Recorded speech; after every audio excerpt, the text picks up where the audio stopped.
السلام عليكم ورحمة الله تعالى وبركاته. إن الحمد لله نحمده ونستعينه ونستغفره ونعوذ بالله من شرور أنفسنا ومن سيئات أعمالنا. من يهده الله فلا مضل له ومن يضلل فلا هادي له وأشهد أن لا إله إلا الله وحده لا شريك له وأشهد أن محمدا عبده ورسوله. Assalamu alaikum, chers frères et sœurs en islam. Alors, nous poursuivons nos histoires de ce mois de Ramadan.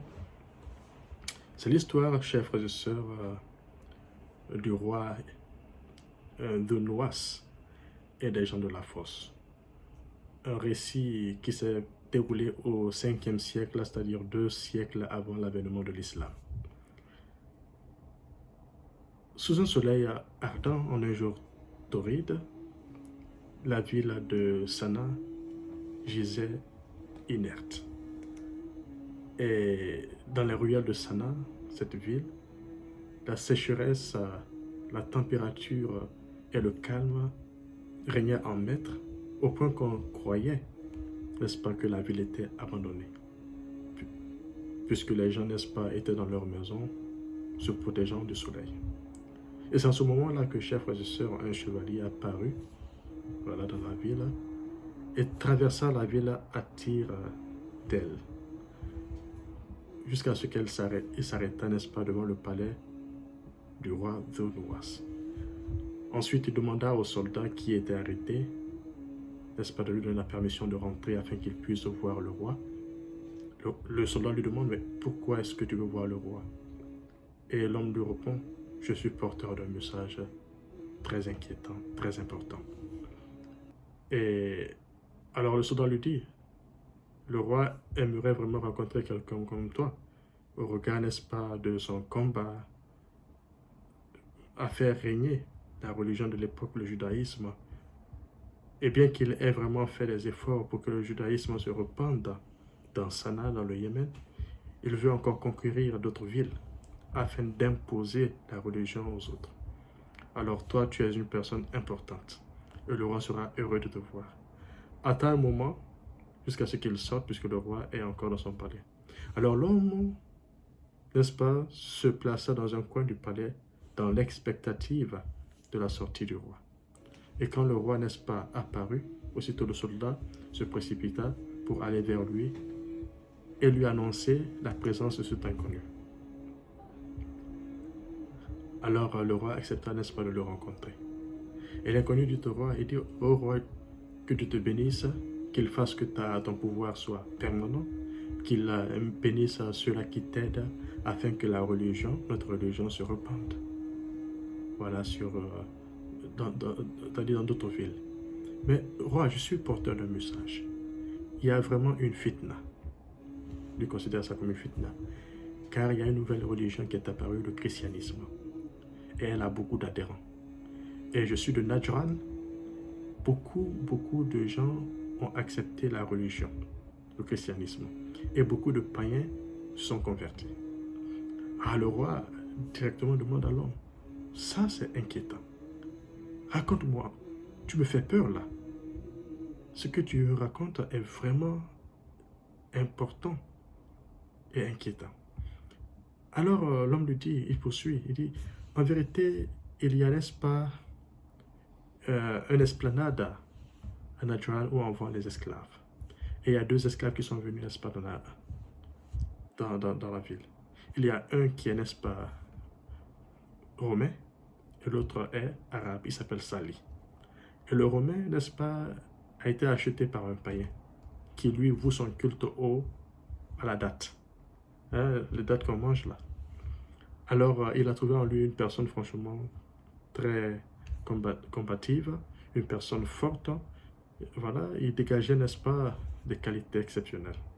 Donc lorsque le romain finissait, n'est-ce pas, de travailler, il se retournait dans sa chambre où il pratiquait son culte.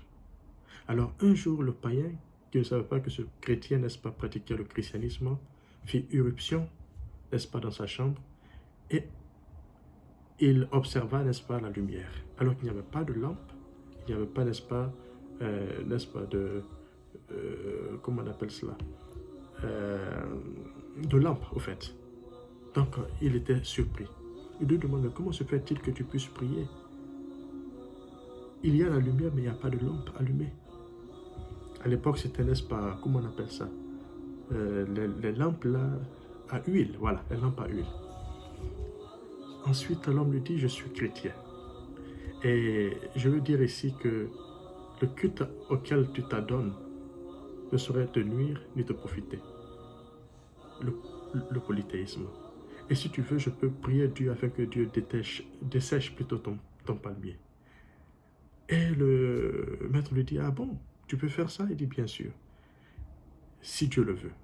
Alors l'homme, n'est-ce pas, pria et Allah fit, n'est-ce pas, venir un vent impétueux qui détruisit, n'est-ce pas, le palmier du païen. Aussitôt, le païen convaincu se convertit à l'islam et aussi, n'est-ce pas, convertit sa famille. Ainsi, beaucoup de personnes rentrèrent dans la religion. Et les païens, la majorité des personnes devinrent chrétiennes. Alors, lorsque le roi a entendu ça, il était furieux, fou de rage. Et aussitôt, n'est-ce pas, il a rassemblé son armée, ses soldats, afin, n'est-ce pas, de conquérir la ville de Najran. Et quand avant de conquérir la ville de Najran, il invita, n'est-ce pas, les notables de la cité, les personnes religieuses. Et il leur a dit que je ne vais pas vous détruire, je vais vous donner l'option. L'option, n'est-ce pas, de renoncer à votre culte, le christianisme, et de suivre la religion de vos ancêtres. Si vous suivez, n'est-ce pas, ce conseil, alors vous serez sauvés. Dans le cas échéant, vous allez subir, n'est-ce pas, un sort funeste, un destin funeste. Et ces gens-là dirent, nous n'avons pas choisi le christianisme par contrainte. Ça a été un choix de conviction. Et tes menaces ne nous feront pas changer notre décision. Nous resterons fermes, car nous allons préférer la mort à l'humiliation à laquelle tu veux nous infliger. Alors, ces gens-là restèrent déterminés à rester chrétiens, malgré les menaces du roi. Et ils ajoutent, ces habitants de Najran, ça ne sert à rien que tu précipites ou que tu retardes, n'est-ce pas, le châtiment, puisque rien ne nous fera changer. Et ainsi, chers frères et sœurs, lorsque le roi remarqua que ces gens-là étaient obstinés à rester sur leur foi, déterminés à rester sur leur foi, alors il ordonna à ses soldats de creuser un fossé et à y allumer le feu. Ensuite, femmes, vieils hommes et enfants furent à tour de rôle jetés dans la fosse. C'est ainsi que, n'est-ce pas, les habitants chrétiens de Najran furent tués. Chers frères et sœurs, ça c'est un récit. C'est un récit, n'est-ce pas, assez important et duquel on peut tirer des leçons, parce que tout récit, toute histoire nous permet vraiment de tirer des leçons, des enseignements. Qu'est-ce qu'on peut tirer comme leçon pour nous?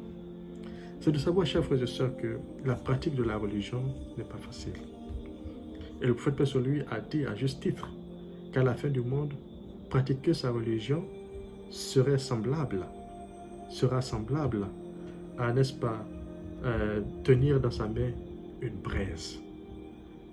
Mes chers frères et sœurs, quelles que soient les difficultés, les moqueries, quels que soient, n'est-ce pas, les obstacles, n'abandonnez jamais votre religion, puisque Dieu nous a créés pour nous éprouver. Adorez Allah subhanahu wa ta'ala, pratiquez la religion par conviction et non aveuglement. Car quand vous la pratiquez par conviction, rien ne peut vous enlever du chemin d'Allah subhanahu wa ta'ala. Et Allah nous a créés pour nous éprouver. Donc, quelques difficultés que vous rencontreriez sur la terre, c'est dans le but d'être éprouvé et d'être récompensé après ce monde. Et le prophète paix sur lui a dit dans un hadith encore que cette vie ici-bas est une prison pour les croyants et un paradis pour les gens qui ne croient pas en Allah, les négateurs. Donc la vie ici-bas est une prison pour le musulman et un paradis pour les négateurs. Donc c'est de savoir, chers frères et sœurs, que quand vous êtes un croyant, vous allez être toujours éprouvé par Allah subhanahu wa ta'ala, car le croyant est entouré d'épreuves. Il est entouré de preuves. Et quand il traverse une épreuve, Allah, n'est-ce pas, lui envoie une autre. Donc au fur et à mesure, il est éprouvé jusqu'à ce qu'il rencontre son Seigneur complètement débarrassé de ses péchés. Puisque le prophète lui a dit aussi très clairement que tout ce qui arrive à un serviteur, Allah l'utilise pour expier une partie de ses péchés. Même la piqûre d'une épine. Donc Allah tient compte de tout. Rien n'est négligé par Allah subhanahu wa ta'ala.